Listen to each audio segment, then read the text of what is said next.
Years ago, a girl named Jennifer faced a brutal attack by several men, but she managed to survive and seek revenge. Now, after some time, she finds herself in a similar situation once more.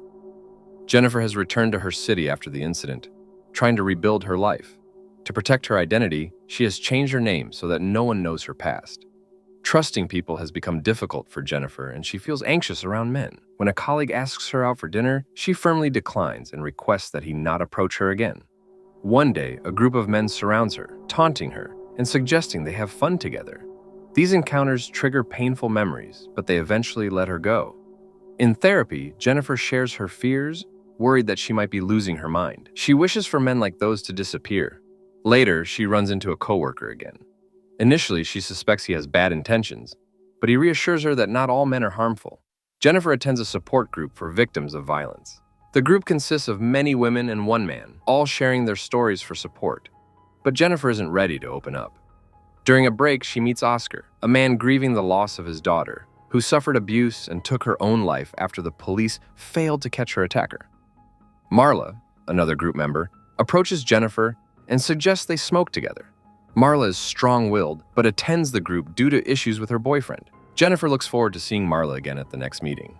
On her way home, she encounters some troublemakers who surround her and invite her to join them, but Marla intervenes. Marla confronts the men, forcing them to back off and humiliating them in the process.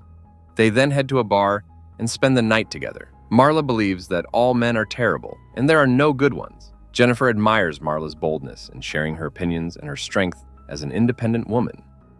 Marla shares a story about her ex-boyfriend. He brought a friend home, and they both took advantage of the girl. A week later, Jennifer returns to the meeting. A young girl shares her story about her awful stepfather. He makes her follow his cruel orders. The girl's mother doesn't believe her. Jennifer is appalled that no one is helping this girl. Marla claims the world is corrupt and women have to live with monsters and become their slaves. She says this happens because the police do nothing to protect them. A drunk man comments that his wife enjoys when he controls her. That night, the girls watch this man and decide to confront him. Marla frightens him and then escapes. The next day, Jennifer and Marla visit a hardware store to buy tools. They're having a good time until a man walks by. Jennifer remembers something and imagines harming him but stops herself. She tells her psychiatrist that she has made a friend. Jennifer and Marla go to the house of the girl living with her stepfather. They follow him and witness him harassing his adopted daughter and other girls at work. Jennifer is confused about why they are observing him. After work, the man heads to the parking lot, and the girls follow. Marla asks Jennifer to help her put on a mask. She grabs a tire iron and confronts the man. Marla threatens him, warning that if he touches his stepdaughter again, they will return to finish what they started. The man promises to leave her alone. Marla knocks him out, and they flee. Jennifer is stunned by Marla's actions, but Marla feels exhilarated for teaching the man a lesson, ensuring he won't hurt the girl again. Jennifer realizes they did the right thing by punishing the wrongdoer. At the next meeting, Cassie shares that her stepfather has stopped bullying her and has apologized. After the meeting, Marla heads out to see her ex-boyfriend getting into trouble once more. Jennifer wants to assist her, but Marla refuses help. That night, Jennifer waits for Marla at the bar, but Marla never arrives. The following day, Jennifer attends a meeting and learns that Marla has been killed. She's taken aback. Filled with anger, she envisions attacking the woman. Detective McDillon arrives at the meeting, wanting to question all of Marla's friends, but Oscar is reluctant to speak to the police. He believes they won't be able to find the murderer. Jennifer decides to inform the detective that Marla had issues with her boyfriend, convinced that he is the one who killed her. She thinks the detective is trustworthy and can help catch the criminal. In the evening, Jennifer meets the bullies again. She imagines killing them and tells the therapist about it. She feels deep sorrow for Marla, a strong woman who sought justice. Soon, Jennifer meets with the detective again and discovers that the police have released Marla's boyfriend due to lack of evidence. This infuriates Jennifer, and she agrees with Oscar that the police are indifferent. Returning home, she breaks dishes in frustration, determined to seek justice on her own. Jennifer goes to the club and spots Marla's boyfriend. Throughout the night, she keeps her eyes on him, drawing his attention. He follows her into an alley where she sets a trap. Jennifer warns him to stay away, but he ignores her. After she insults him, he slaps her in retaliation. Jennifer kneels down and pulls out a knife. She slices the Bavarian sausage in half and takes a bite, but she doesn't like it and spits it out.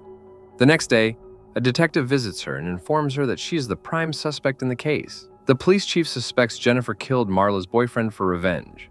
She thanks him for the information but asks him to leave. That evening, during a meeting, Cassie reveals that her stepfather's abusing her again. Oscar can't bear to hear this and stands up, saying someone should punish Cassie's stepfather. Jennifer decides to take action. All day, she plans her revenge. In the evening, she asks the man for a ride home. She tricks him into a trap, inviting him to have fun, but he makes a grave mistake. Jennifer knocks him unconscious and ties him to a chair. Holding a pipe, she reminds him that she had warned him. The man pleads for mercy, asking to be released, but she clogs the pipe with a sledgehammer. The next day, the police arrest Oscar, accusing him of killing Cassie's stepfather. Jennifer realizes that her actions could harm an innocent person.